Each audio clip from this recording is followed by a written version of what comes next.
8:30 on a coffee I morning. don't know.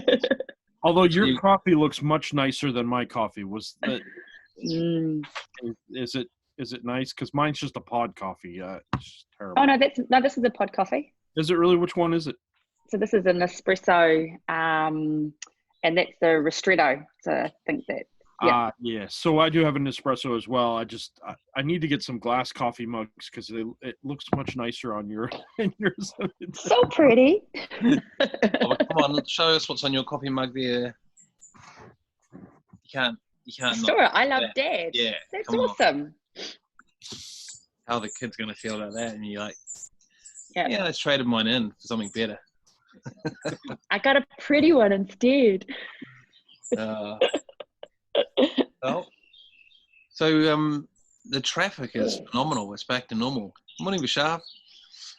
The traffic yesterday was back to normal, so it'll be interesting to see the world go back to being polluted.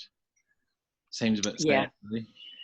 Well, I mean, the reality of it as well is that if reducing air pollution meant that everybody had to stay home, it was an unrealistic thing to think that was going to continue. But I think what it does highlight is how quickly we can reverse what it is that we create. And so now what can we do to reduce while still being able to be productive and get back to work and move around cities and stuff like that? I think that's the bigger question. Well, if you think, what I was thinking along those lines is the people that are going back to work are the people that are on the road anyway, tradies. Go to a building site, go and get tools, go and get whatever. But they're in usually got a van or a truck full of tools. And Luke Campbell, morning. You've got you're on mute there, mate. How's it going? Good, thanks. Welcome to AFQY Café. We're just talking about the resurgence of traffic and the pollution. I was just sharing.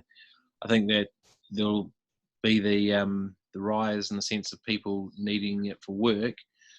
That it's a must, but the people that don't necessarily need it. But also, it's only a few days in. The other thing I was thinking is that we might see this massive jump of everyone going, "Oh my God, I got freedom!" And then everyone going, "Yeah," and it was so busy and noisy out there, I don't want to go out. Yeah, definitely. I live basically on a main road, so it's definitely increased pretty crazy amount over the last few days. But I suppose something like 400,000 people have gone back to work, right? So it's a whole lot. Yeah. What was I thinking? It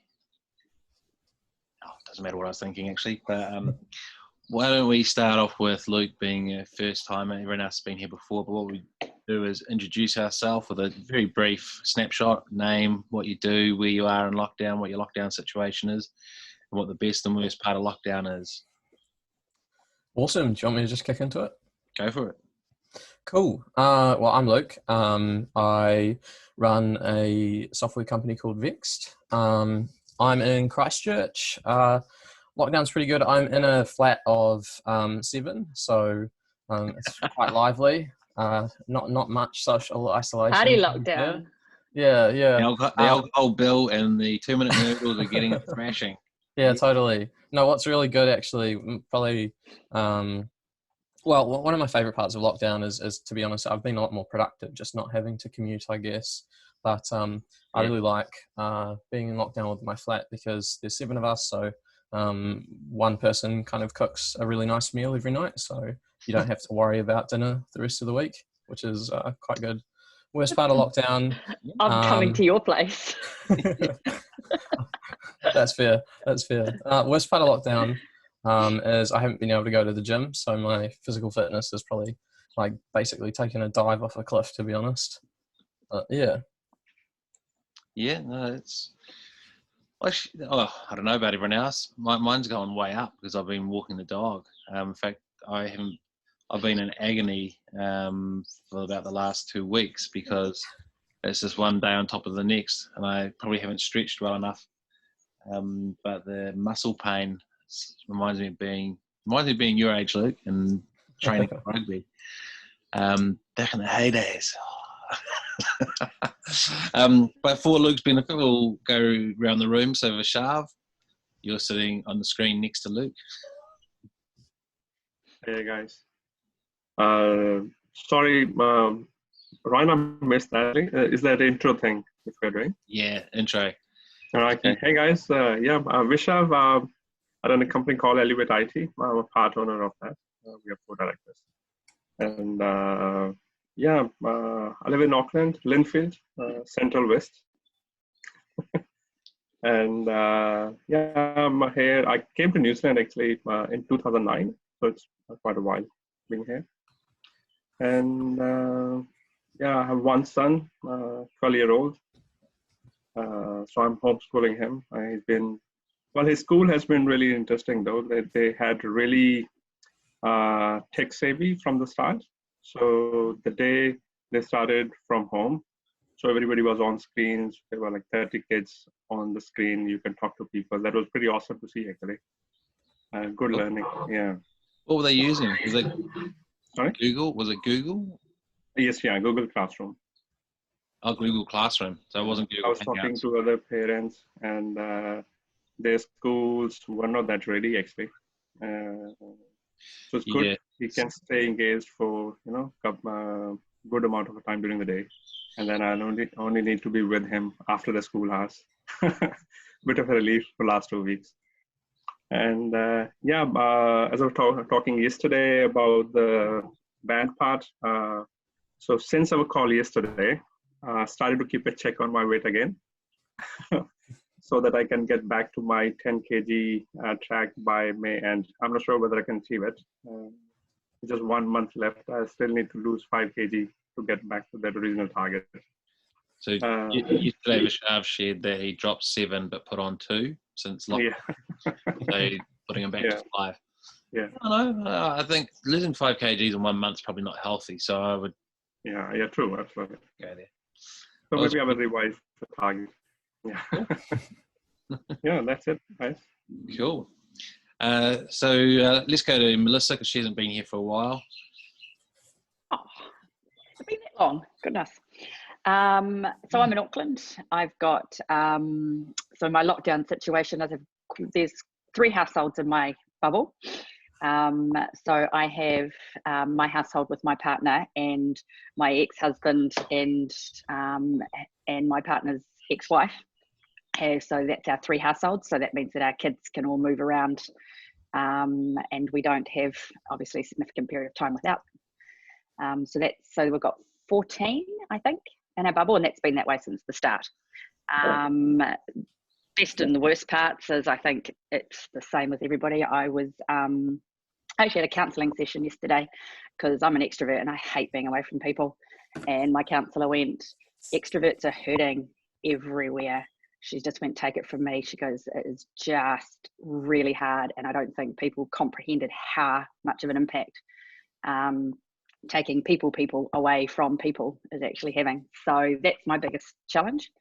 But surrounded by some pretty cool people and just getting through the days and can't wait to get in front of people. I'm just going to hug everybody. I'm going to go to the street. I'm just going to hug people.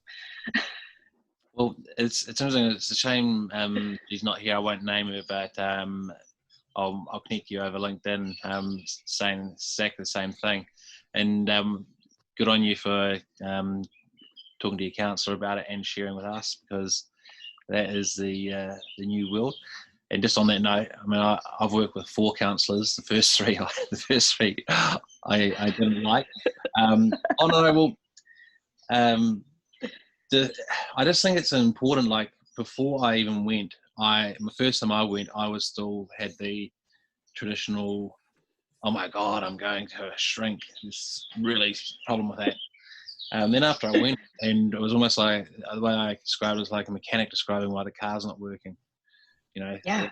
The crankshaft's not engaged with the engine, so the engine's spinning, but it's not turning the crankshaft, which turns the wheel. So we just need to fix that. And once I explained actually the scenario, I just have it. Once you're aware of why or how, and you can understand it, it just goes away. It's really amazing effect. But yeah, the first counsellor, that was through EAP, and she actually moved after we'd finished. But then I worked with two others and had, I guess, a bit of a challenge with both of them. And when I tried to raise it with them with the skills that they taught me, they didn't like it. So I now work with a fourth, and to be honest, I was thinking at that point, I was like, oh, this is just bullshit, doesn't work. It's real hit and miss. It's only like, you know, I don't know, it's a mystery. But I've been working with this fourth one now for probably 6 months, and it's made tangible changes. And I guess the simplest way is it's helped me see the world in a different view or a different perspective. And like the background to that is I went through severe bullying and as a kid, and inadvertently behaved like a victim, which attracts bullying, and therefore had a few incidents through my adult life as well. And it's still not perfect, but yeah, I just think in this day and age, there's too much good life to be led. Why miss it being messed up? Just go and talk to someone about it. So yeah, it's quite funny. I remember, so when I was going through a marriage breakup, and you know, probably the first thing you do is you go and get a counsellor because there's shit going down that you just need to work through. I remember kind of going, wow, why did nobody tell me that just going in and checking with somebody every now and then what the benefit is? It's amazing. It's just like, it's sort of like they open your eyes to things that you just take for granted are just part of your life. And then suddenly you kind of go, actually, I can make some really good changes. So, yeah, I'm a massive advocate for, like, I put a note in my diary, sort of, you know, every 6 months or 12 months, because you kind of go, everything's great. And I'll go and make an appointment, whether things are great or not, because it's that health check. Yeah. It's like going to the GP, but for your head, I guess, right? Yeah, it's just kind of like, you know, what's going on, and yeah. So I'm a big advocate for it. Yeah, I remember when I was younger, and I used to be on an American TV program, and good Dunedin family parents would go, what's that? So that's part of, I guess, the old culture, or part of the culture imprints it. That made it not have a cup of concrete, toughen up. That concrete tastes like shit. Yeah, screw that version in New Zealand. Yeah. So, yeah, that's the culture. I grew up in the worst possible place for it. So I grew up in Texas, and that is, it's probably the worst environment. And then, of course, I went into the military, which that was an ordeal all in itself in the same manner. The lack of self-awareness on most of the people that are in that environment, and it's really a survival of the fittest. It's if I'm not bothered by this stuff and I can abuse the people around me, then I am going to progress better than everybody else, and it becomes if you have any kind of emotional sympathy or empathy towards other people, it becomes a very difficult place to progress forward in. I can only imagine. I'd say there'd be some parallels between Texas and New Zealand in that front. But let's go to the X-Wing Commander, Commander Forster. I might change my background, go to the dark side. Yeah, become a Sith Lord. Hi everyone, Neil from Pukekohe. Not Auckland, not Hamilton. It's a secessionist state. Refused to accept it. We never had a choice.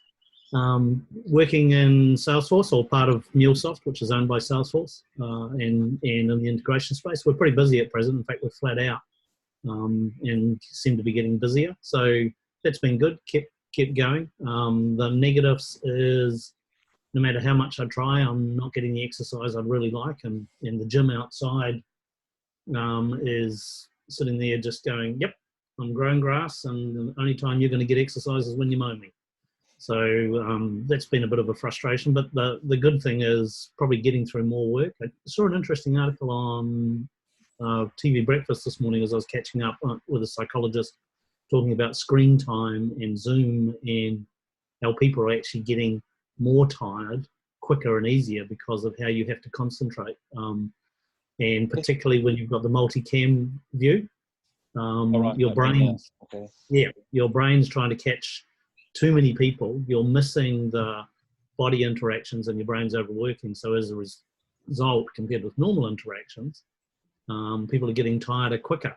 And the other thing is, in a Zoom conversation, you take a minute to just pause, have, collect your thoughts. Everyone's going, what's wrong? And they're reading that as a negative, whereas in a normal human interaction over a cup of coffee, it's not a problem. So some things to think about. That's really interesting. We've had this discussion without the scientific background, because I noted, like, I would do AFQY and have it on multi-view screen and managing speakers and all the rest of it. I basically would fall asleep about 9 o'clock and then fall asleep the next day for about 3 or 4 hours as well. I was a Goldberger, absolutely buggered. But every day in that first 2 weeks, but that was why I was almost going to stop doing AFQY Café this week, because to begin with, it was like Melissa said, having the human contact. But then after a while, I was like, gee, I'm just ending up on calls all day, and B, I'm absolutely mentally buggered. And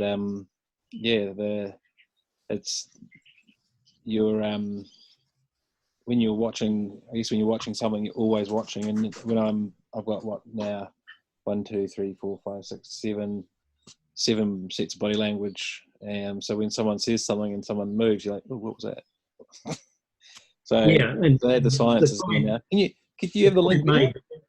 When you it's on TV Breakfast, so it'll be on TV1 on demand, and it was around about just before 8.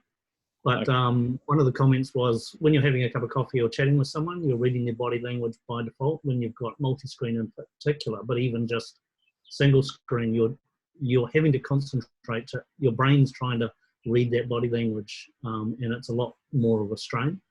So you finish a half-hour call, and you've used a lot more energy than you traditionally would. You don't have quite the same pauses. You're not having, the interaction, Melissa, where you can have a hug and a handshake, which is still in themselves pauses. You're all FaceTime. You're all concentrating. You're all trying to read everything.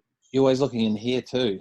Whereas when you're having a coffee, you won't look around more. Although, actually, sorry, I probably look around when other toy makes noise. I have a manager. When I have my one-on-ones with him, his whole performance model is this: that he does not do eye contact. He's on the screen doing that the whole time, and it does my head in. All right. We talk by video. This is being recorded, so I hope that's okay. Right, at Salesforce, we know what's happening. Okay, in the matrix. Well, that's really cool. And hey, I was just thinking, like, if when there's lots of new people, it's good to go through the process. If you are a experienced campaigner and you want to change the process or change what you say in terms of introduction, best and worst, feel free to just talk about whatever you want to, introduce an idea. So let's go to the man in the Waikato jersey. See if we can work out it. Give us yeah. Can you hear? Yeah. Yeah. Well, technically, it's a Chiefs jersey, not a Waikato jersey. As you know, Pukekohe is part of the mighty Chiefs. Neil, what do you think? Neil's a Highlander. Yeah. So I'm a marketing guy. I used to be in real estate. So it's going to be quite interesting to see what happens with property prices, because I can say this now, not being a real estate agent, it's cardinal sin to say this if you are a real estate agent, but our prices are terrible. Like Hamilton's average price is, I think, got up to about $640 for an average house in Hamilton. I mean, this is just bollocks. When I first started, so I started in real estate, I think 2015. You could buy a really nice, pretty much brand new 4-bedroom house for $600,000 to $700,000. So by the time, in 5 years, you went from buying brand new 4-bedroom brick house in a good area of town on a good section to buying an average house somewhere you're probably going to have to spend money on. And I just saw all the time, you know, getting further and further away from a lot of people. And first-time buyers are looking at shittier and shittier houses as prices go up. Their budget's pretty much still going to be quite low. What did you see? What did you see cause the change? Well, it's just Hamilton well, New Zealand in general went up probably 20-30% in prices in that time, but Hamilton, I think because Hamilton, much like Tauranga, sort of goes on the pigtails of Auckland. So once Auckland became unaffordable, you know, your average price got to $1 million or whatever it was, people started looking in Hamilton, you know, because they realised they could buy a $800,000 house in Hamilton, which is pretty damn nice compared to an $800,000 apartment or whatever you get in Auckland or something in, you know, Papakura. Or nothing against Papakura. Yeah. Had some family of my ex-partner who lived in Papakura, and geez, they lived in a rough neighbourhood. But yeah, just growth really. And Hamilton's still in that sort of, they call it the triangle, the Golden Triangle, Auckland, Tauranga, Hamilton. So anything in that vicinity is going to grow. It's going to continue to do so with rail networks that are planned, and I think the government will actually end up spending quite a lot of money on rail infrastructure to try and, you know, get the economy. Let's hope so. And obviously the motorways, expressways going to be finished a couple of years. So, you know, you get to Cambridge from Auckland in an hour. It just makes Cambridge, and Cambridge is a bloody nice place. You know, it's sort of your Ponsonby or the Waikato. So it's going to change though from being the white picket fence country place with a cute little, you know, cottage industry to being a Remuera tractor filled bloody nightmare. Anyway. Yeah, but it's just the way. But so it's been good to get a correction, and I think we'll get about a 20% correction in a lot of areas. Although that's still, stock levels are still really low in a lot of places. Hamilton hasn't replenished stock to normal levels in sort of 5 or 6 Oh yeah, supply and demand. So it's the whole supply and demand situation. So what is the build houses fast enough, or really the problem was that council didn't have enough foresight to see what was going to happen and release more land. And like Hamilton Council literally doubled the amount of resource consents they allowed halfway through the boom. It's like, it's too late. All the land's gone. So when land is 400,000, you know, prices go up. So really it was down to councils releasing land and government really putting more pressure on them to release land faster, to do resource consents quicker. Because, you know, supply and demand works basically the same with everything. You know, if demand's up here and supply's down there, the price is going to go up. Equilibrium. That's what we need. Anyway, that's my economics lesson for the day. There we go. Thank you, Mr. Chief. So Yeah, let's go down to hurricane territory, eh? Or Texas. I was going to say the first thought in my mind was hurricane. I've lived in Florida, but I'm not from Florida. And then I went, oh yeah, it's hurricanes. Yeah. So sorry about that. So Sean Muller, obviously not originally from New Zealand, but been here since 2016. Live in Wellington with my wife and 3 children. My 4th child moved in with her partner about a year ago. It's interesting, Daniel, when you were talking about house prices. When we went to buy this house that we live in about 2 years ago, we spent 9 months, and it was just it was one of the weirdest experiences, because I bought houses in several states in the United States as well as some overseas houses, and I've never had the experience that I've had buying house here in New Zealand. To have the real estate agents go, yeah, we don't pay any attention to the value that the government or the market puts on a house. You need to bid whatever it is you think you can afford to pay for the house. And, not having the real estate agents not give any kind of guidance whatsoever, walking into houses and having real estate agents go, oh yeah, it's fully insulated. Oh, does that mean it's double glazed? No. Does it mean there's insulation in the walls? No. It has foil on the roof and under the floor. It's fully insulated. And you're just like, no, that's not fully insulated. This isn't the 1960s. That's, so yeah, it was real estate buying in New Zealand was a unique experience for me. Yes, I can imagine. I don't know what it is about, you just made me think about Kiwi culture. Who's leaving? Off to, okay, bye, see you, Targo. Don't know what it is about Kiwi culture, but on one hand, we're almost mightier, holier than thou. Oh, that's not cool, bro. That's not cool. But on the other hand, we will, is that you, Neil? We will very quickly undercut bullshit, lie, cheat. So it's like, I don't know. Haven't quite managed to work out what I'm thinking, but it's almost like the two sides of the New Zealand culture. You're trying to articulate out loud there, Ryan. I'm trying what? You're trying to articulate out loud there. Think out loud.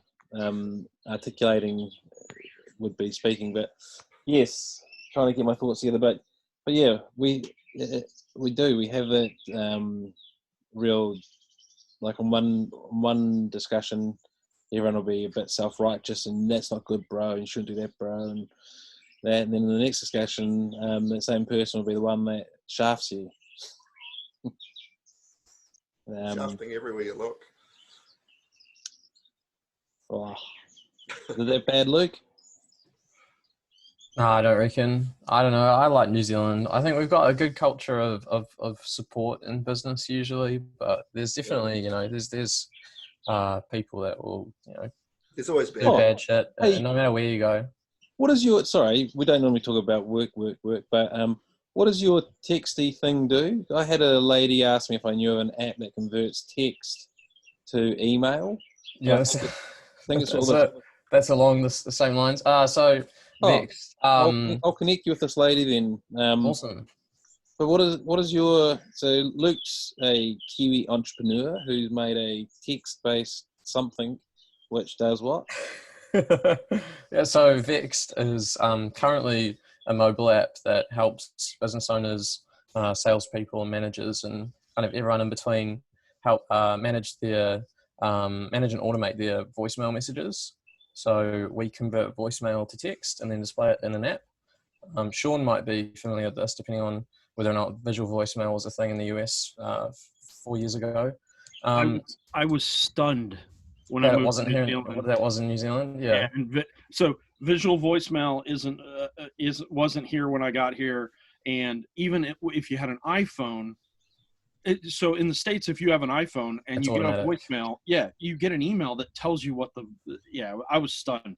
Yeah, and that's just a function of the telcos in New Zealand not wanting to invest in that. But because they were actually all going for visual voicemail when you arrived in 2016, but they all simultaneously decided that year that it wasn't something that they wanted to finish doing, which is, I don't know, whatever. But so we built that so you can check your voicemail via the app, get it sent to you via email. We do. What about the text to email though? We don't do text messages to email or anything like that. SMS. Generally on iOS, and Android's moving in this direction. It's really hard for mobile apps to access SMS and call logs for privacy reasons. So that's, generally speaking, probably not a good idea to develop in that space, because Apple and Google will probably take your rights away pretty quickly in terms of access. It's difficult when it's a duopoly, really, isn't it, with the mobile market to companies Totally. have all the power. Yeah, that's one of the reasons why we're developing a web app. So we should have a web app out in about 3 weeks, which will kind of let us move away from Google and Apple payments and stuff like that. So that will be really cool. And then we'll be able to do a lot more interesting stuff as well on top of that. I think there was a guy in the office when I was in real estate. I think the manager talked about it too at one of our sales meetings. Might have been talking about your product or a similar one, because we often get a voicemail. Or set, if you've listed a nice house, you might have 10 voicemails at the end of the day, and it's just made it a lot easier to sort of track. Yeah, big time. Real estate's I real turn my estate's a big use voicemail case. off. So my message, if you call my number, says, don't leave me a message. Don't leave me a message. You can't.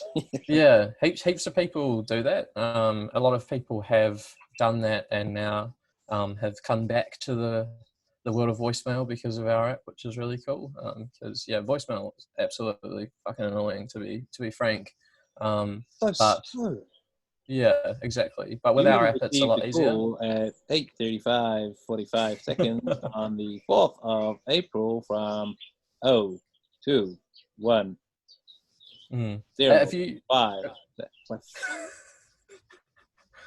It's interesting. So it was a frustration thing for you, Ryan. You just got through that for the last time. You're like, fuck it, no more voicemails. Send me a text. If you call my number, if you got my number, call it. You'll. Yeah, I've had it before. Yeah. And I'm like, fuck it, Ryan. It's really common. It's probably about 20% of people, or maybe around that at least. I had a bunch of people complain to me about it though, because they couldn't. It's like if they were driving and they were voice calling or whatever and stuff like that. So anyway, maybe have a look at it. Yeah, a lot of business owners don't see that as being an option. Like they can't turn their messages off because otherwise, the guy who's competing with them is going to leave, has one on, and then that's the thing with real estate is you've got to be really efficient because they're just going to call someone else in half an hour if you don't get back to them. So totally. Yeah, so we've been. There's how to brand yourself better. You could target all your old competitors. All the old real estate people. Yeah, train them on LinkedIn and sell them Luke's system at a premium. If they didn't hate me, but that's another story. No, so we've been in market since August. That's when we kicked off our beta program last year. Now we've got about 4,000 users kind of using the app regularly, which is really cool. Oh, cool. Very cool. Well, we'll switch back out of talking about work stuff. How was it down in Christchurch? Because you actually have already been through the earthquake, so you're already quite a tight little bunch of in the bloody shooting. Hand tabs. Yeah, I don't know. Well, I guess it's hard to say how it has been, right? Because we're not really interacting with each other. I think like every other, everyone else, it's hard because being isolated for just a few weeks is pretty. It takes a big toll on, I think, humans in general because we're such social animals. It's just unnatural for us not to be around quite a few other people, and I think that's where I'm super lucky in that I live in a flat of 7 people. But if I was living alone right now, or if it was just me and my partner or something like that, I think I'd be having a much more difficult time personally. That might not be true for everyone, but I think that's generally the case. I think Christchurch is probably well suited to get over this, I guess. Just because, as you said, we've gone through a lot of fucking shit experiences over the last 10 years. So the community down here is really tight, especially the business community. So but I think New Zealand more broadly is super good at dealing with tough scenarios, and I think we'll bounce back better than probably most. Have you guys seen that the website where you can buy vouchers for local businesses? David Down. The shopping for it. Yeah, how cool is that? They did over $1 million in a week, something ridiculous like that. That's fucking awesome. Yeah, so that's so the money goes to the people in the shops and the vouchers. So now So now there will be all these people redeeming the vouchers. Oops. Yeah, got a visitor. This is Cooper. Come here. Yeah, he's obviously woken up. Yeah, so that was a neat little tool. The thing is that if now you go there with your voucher, when do you go back? Like, I've gone from drinking probably 2 coffees a day to drinking no coffees a day, which is a massive saving. And B, it's actually been good for my weight, the shaft. Not drinking 2 cups of milk, flat white, and a sugar in each. So yeah, I don't know that I'll actually go back to drinking coffee. I had one the other day, the first day, because my wife had to go out to the pharmacy, and she was like, "Fuck it, I'm having a coffee." so there's a really good coffee shop locally here, but there was no queue, and they had it all set up with a table across the door and everything there. So you could there was some app that she uses. Click and collect. There's some app that must have a whole lot of shops on it. Is that? Yeah, so she's been on top of all that because I've just been working like a dog, and she's been organising other things and taking care of herself. But yeah, so she brought the coffees back and it sat there, and I actually looked at it for 10 minutes before I took a sip because I'm like, do I want to have that? Do I want to have that? No, I kind of don't want to have it, but it'd be nice to have it. So I had a sip and then ended up drinking it, but I haven't had another one since. So what's that? Yeah. I had a bloody nice coffee yesterday, actually. And yeah, it was really fast. I went to a new coffee shop. I was just driving down a little strip of shops. And it's sort of a little cafe type restauranty area. There's about 5 cafes along there, and I always go to one down the other end, but I drove past and they had a little sign out, coffee, and had a little flag. I was like, oh yeah, it was parked. So I stopped and grabbed the coffee. It literally took about a minute to get my 2 coffees, and then I'll go back. They had a nice little lunch menu with pizzas and shit like that. So, yeah. I think maybe it it's was because it was my first coffee in 5 weeks that it tasted so amazing. But yeah, I'm still drinking 4 a day personally. No, I think there's something to be said where it's obviously not a perfect scenario because this just means that people are paying the cafes now, and then the cafes might be losing revenue in the future because of it. So, but it's probably better than nothing, I would hope. Yeah, and I reckon I think the pandemic has made people much more incentivized to like support local businesses. Just support for local businesses is coming out of the fucking walls right now. It's ridiculous, and I think that's just awesome. I'm pretty sure that will continue. Like people are like just boycotting Uber, for instance, because of the massive 30% that they take from every sale. And yeah, I think that's really cool. There's a wee startup down here in Christchurch called Get My Bread or something. Get That Bread. Can't remember. But it basically is Uber. Uber for bread. Yeah. Well, it's Uber for it's Uber Eats. Not just bread. Not just bread. They deliver alcohol as well if you want it. It's a confusing title. I know it is, isn't it? So what have they done? Have they actually created their own little web app, or is it using some platform? Or it's a mobile app as well, I think. So yeah, it's literally Uber Eats by another name. So just exactly the same. Yeah, so basically they've created an app during lockdown. Yeah, I think it existed before lockdown. Okay. Yeah, they've just now got get it up and running quickly. Yeah, that would have been quite impressive. Yeah. There's a few tech companies out there, that would have made like a year's worth of revenue over the last month. They just getting all these businesses online and different apps totally and stuff. Hey guys, what do you think of? Sorry, I just thought to change the topic while we're talking about the apps. And I was reading news, and there's a new app coming out about contact tracing. So Australia launched it, made it big. There are 2.8 million users. Contact tracing. It's just about the COVID-19 thing, you know, if somebody comes to your shop or a business, you know, and then later they find out that the person is, has that virus. So then they can contact trace where that person went in the past 10, 15, 20 days, I think. The app need to maintain the data for 2 months. So what are your thoughts, guys? Because in New Zealand, we don't have that yet. Yeah, that's a good question. So it's like there are heaps of those applications available in New Zealand. So there's just shitloads. There's shitloads in Australia as well.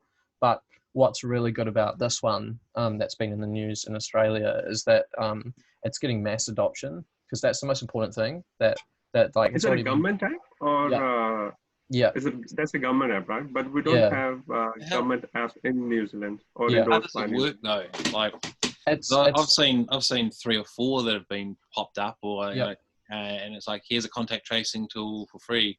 Yeah. Like, shouldn't there just be one that? Yeah, well, that's the idea with this one. So because the Australian government is pushing it, it's getting widespread adoption. So I think it's been downloaded about 3 million times in Australia, which is really good. What is it? How does it actually work?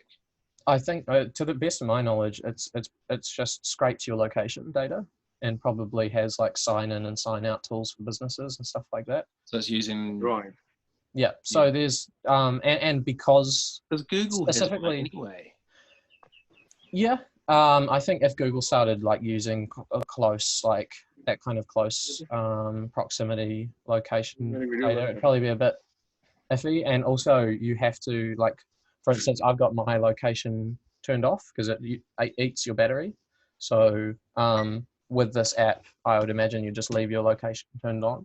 And because it's the government, it's probably easier for people to say, you know, that they trust the government with their personal information, because corporations can be fucking dodgy.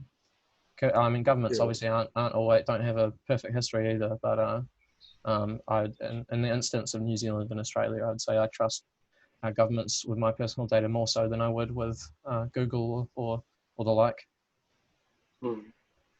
Yes. What about if as part of the 5G network that Huawei, or however you say it, it'll make you pregnant, mate. Hey, we'll give you this free traceability software as well. Yeah. It will pay for everything.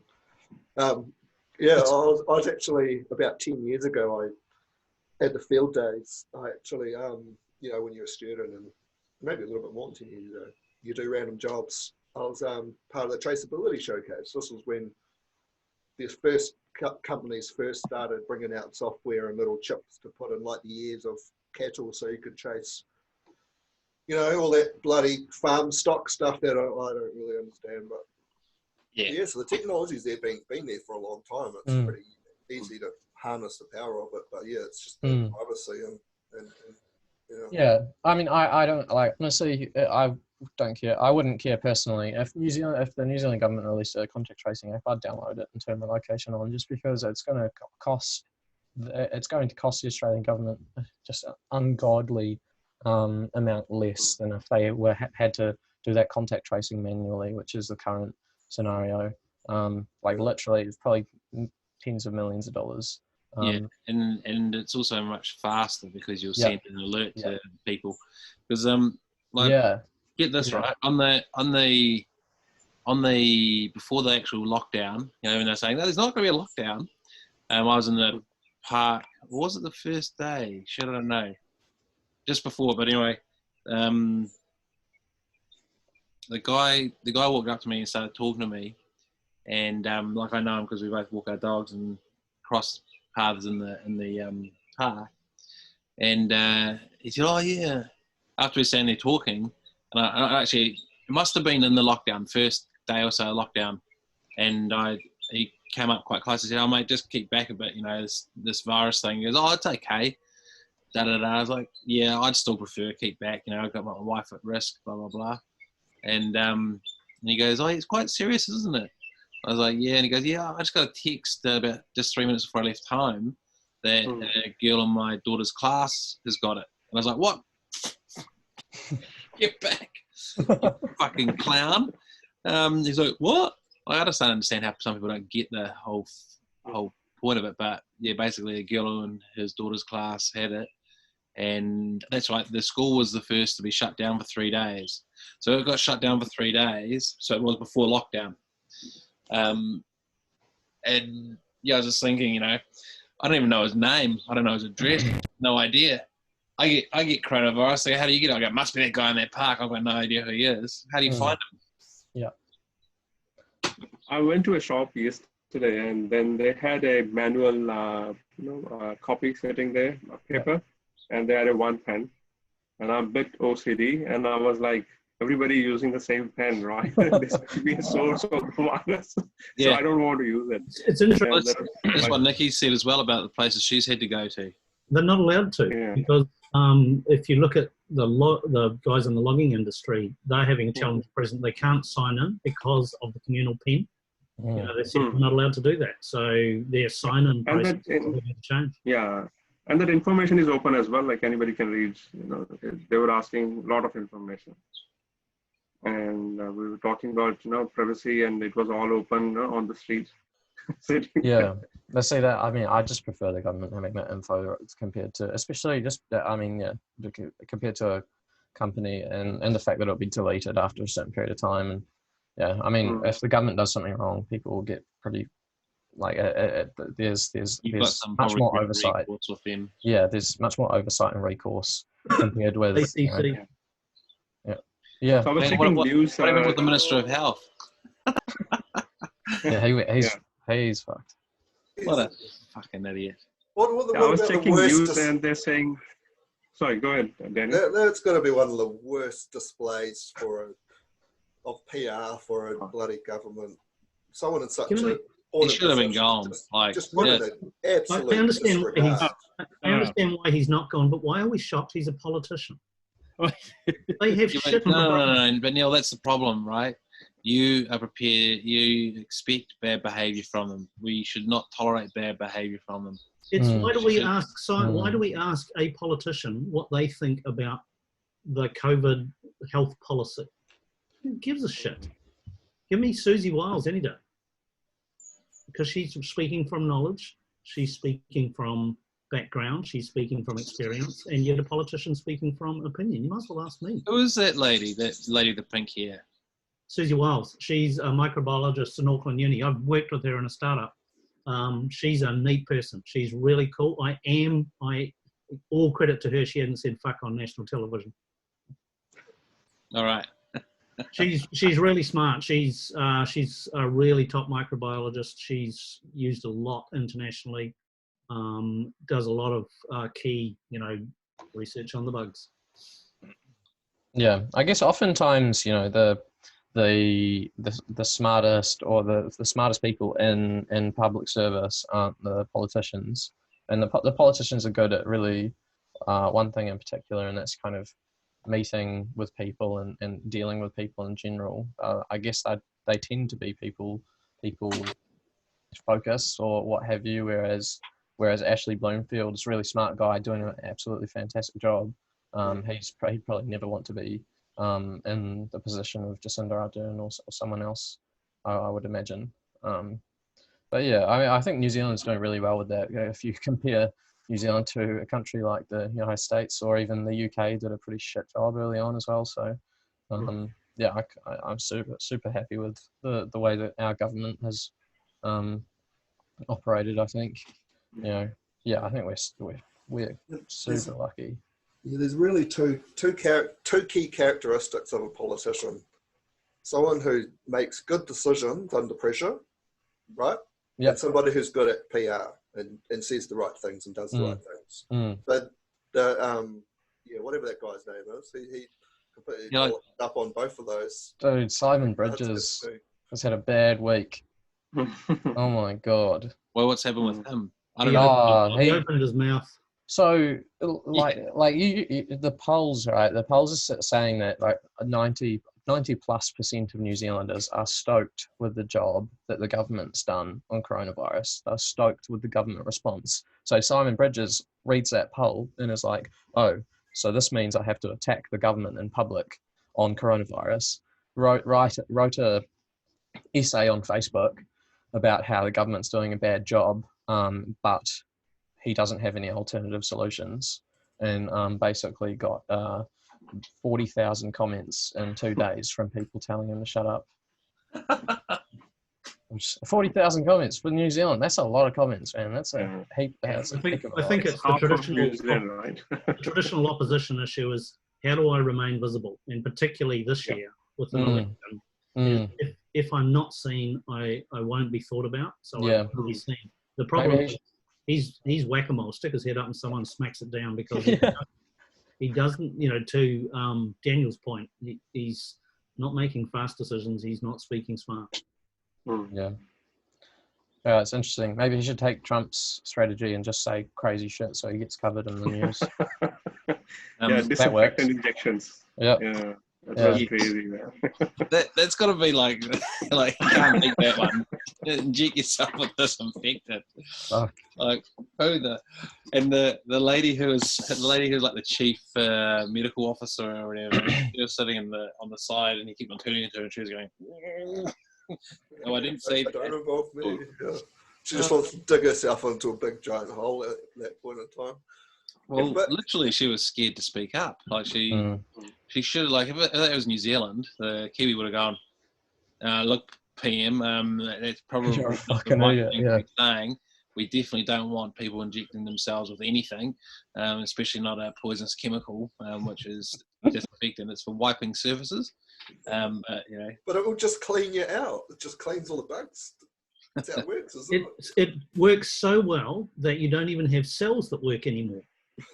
I reckon New Zealand is pretty special in that regard, right? I reckon if a New Zealand politician said something like that, they'd probably get a smack in the head. Whereas, in the United States, if someone smacked Trump in the head, they'd probably get put to death. Well, that was the thing. She was trying to work out how to speak up without getting herself in the shit by making an idiot of it. She'll just get put on the "you're sacked" list. The question I've got is: have all those people who've been sacked by Trump, do they have a career afterwards, or are they just tarred and that's it? No, so a lot of them do have careers, and in fact, several of them, once he's fired them, have.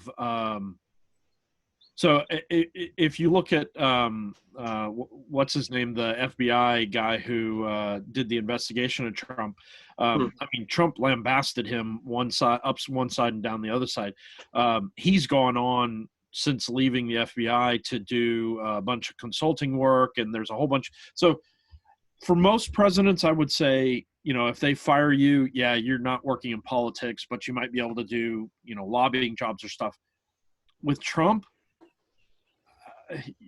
people get fired off of Trump's TV show and go on to make money elsewhere as well. So being fired by Trump is almost a badge of honor in the United States right now. Yeah, you got bragging rights.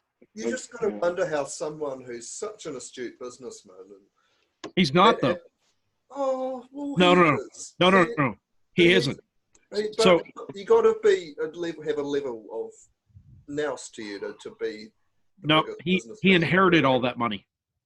So, but that doesn't last forever. And it's like if you watched The Apprentice, I used to watch The Apprentice quite regularly, and it's just there's two distinct. Like on that show, he was always quite straight down the line. He didn't say all this crazy shit. He was very much just the businessman. He made decisions based on what was in front of him, and then it just seems politics. Hey, if he, my thing, I don't like the guy, but how do you become the president of the United States of America with you just like he was pretty cunning in how he even leveraged the World Wrestling Federation, and did some. Did he? Oh yeah, he was on World Wrestling Federation. And, all sorts of stuff. But that was how he got was it the Rust Belt or whatever? So let's be clear. Okay. Because there's been several papers that have been already published on this. He bought the election. Yep. Now, what I mean by that is he used Cambridge Analytica to target social media messages to the people that were most likely to come out and vote for him. See you, Luke. See you guys. Bye, Good to see you in Christchurch. Cheers, you too. Up north. Yep. So, sorry, thank you, Sean. Yeah, so understand that he spent hundreds of millions of dollars to target specific. So he would say, you know, Ryan Ashton has this comment about this on his social media, so I need to send him this message that's going to get him to come out and vote for me. They did it. They tested it first with Brexit, and then they used it full bore with the U.S. presidential election, and he only barely won against Hillary. But it was that targeted social media advertising that, because I mean, you go talk to these little old ladies in the Rust Belt, and they would and you go, you know what, Obama's done a bunch of great stuff for the country. Hillary Clinton's going to continue doing that stuff. She's a woman. You want a woman in there. You're a woman. And the woman would look at you and go, Obama didn't do good stuff for the country. I'm living in squalor. I don't have a job. My kids are all addicted to methamphetamines. And she's receiving social media and email posts that are telling her, yeah, the entire country's in the toilet.